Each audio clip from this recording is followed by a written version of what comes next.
अस्सलाम वालेकुम everyone. I hope so you are doing well.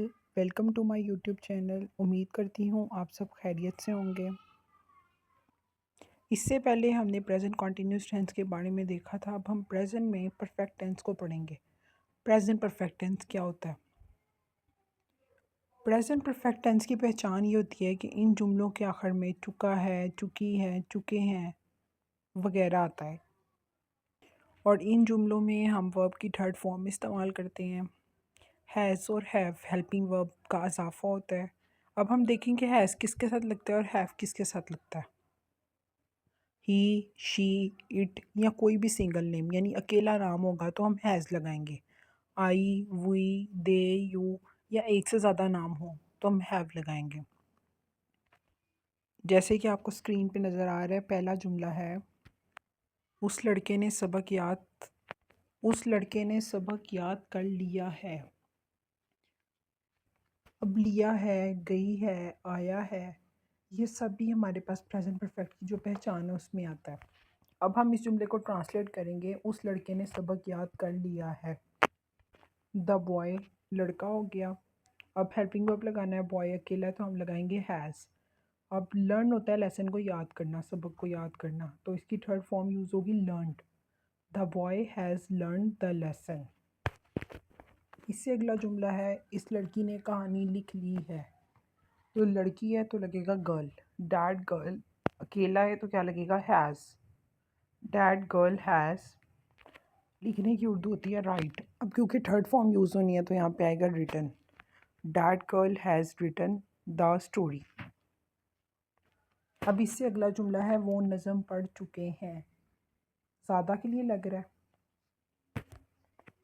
तो वो की जगह पे आ जाएगा दे, क्योंकि ज़्यादा के लिए इस्तेमाल हो रहा है। अब ज़्यादा के लिए दे आ रहा है तो इसका मतलब हम हैव यूज़ करेंगे। They have taught the poem. अब हमारे पास जो प्रेजेंट परफेक्ट टेंस है उसको हमने सिंपल में, नेगेटिव में, इंटेरोगेटिव तीनों में देखना है। सबसे पहले सिंपल के लिए जो स्ट्रक्चर लिखा हुआ है हम उसको देख लेते हैं। सब्जेक्ट, उसके बाद हैज़, हैव, फिर वर्ब की थर्ड फॉर्म और फिर ऑब्जेक्ट। अब हम कुछ जुमले देखते हैं सिंपल टेंसेस के। मैं इम्तिहान पास कर चुका हूँ। मैं की इंग्लिश क्या होगी? आई के साथ लगेगा हैव। पास थर्ड फॉर्म लगेगी तो यहाँ पे आएगा past. I have passed the exam. अब नेक्स्ट जुमला देखते हैं। वो फिक्रात बना चुकी है। वो लड़की के लिए इस्तेमाल हो रहा है तो यहाँ पे आएगा शी। अब शी के साथ लगेगा हैज़। She has. अब बनाने की इंग्लिश होती है मेक, क्योंकि थर्ड फॉर्म यूज़ कर लें यहाँ पे आएगा मेड। फिक्रात होते हैं sentences. She has made the sentences. अब अगला जुमला है तुम कमरा रंग चुके हो। You have painted the room. हम फुटबॉल खेल चुके हैं। We have played football. अब नेगेटिव के लिए देख लेते हैं। मैं चाय नहीं पी चुका हूँ।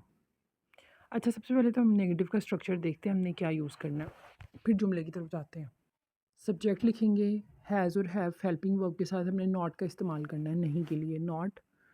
उसके बाद वर्ब की थर्ड फॉर्म और फिर ऑब्जेक्ट। अब जुमले की तरफ आ जाते हैं। मैं चाय नहीं पी चुका हूँ। I have not taken the T. अब नेक्स्ट जुमले को देखते हैं। वो खाना नहीं बना चुकी है। She has not make the food made. वो आम नहीं खा चुका है। He has not eaten mangoes.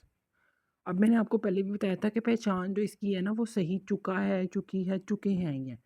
तो अब इन जुमलों को आप साथ साथ देखते जाएं, आपको समझ आती जाएगी। अब इससे आगे एक और जुमला देख लेते हैं।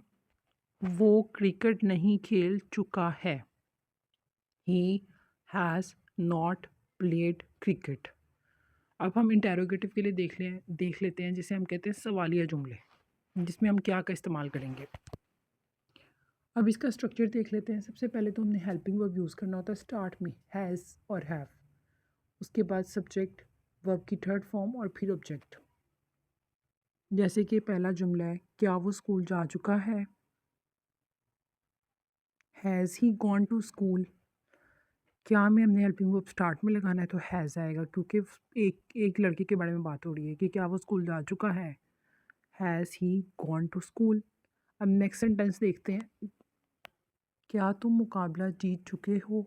Have you won the match? क्या अकरम किताब पढ़ चुका है? Has Akram read the book? क्या वो खाना पका चुके हैं? ज़्यादा है तो हैव लगेगा। Have they cooked food? Have they cooked the food? उम्मीद करती हूँ आपको इनकी समझ आ गई होगी। अब आगे कुछ सेंटेंसेस दिए हुए हैं आपके पास, आपने बताना है, आपने उसको देखना है कि हैज़ और हैव का इस्तेमाल कहाँ पे हो रहा है, हम किसके साथ हैज़ लगा रहे हैं, किसके साथ हैव लगा रहे हैं। उसके अलावा मैंने एंड पे कुछ सेंटेंसेस भी ऐड किए हैं, इनकी आपने प्रैक्टिस करनी है। इंशाल्लाह आपका कंसेप्ट और अच्छा क्लियर हो जाएगा। Okay, thank you. मेरे चैनल को सब्सक्राइब करें, लाइक करें। अल्लाह हाफिज़।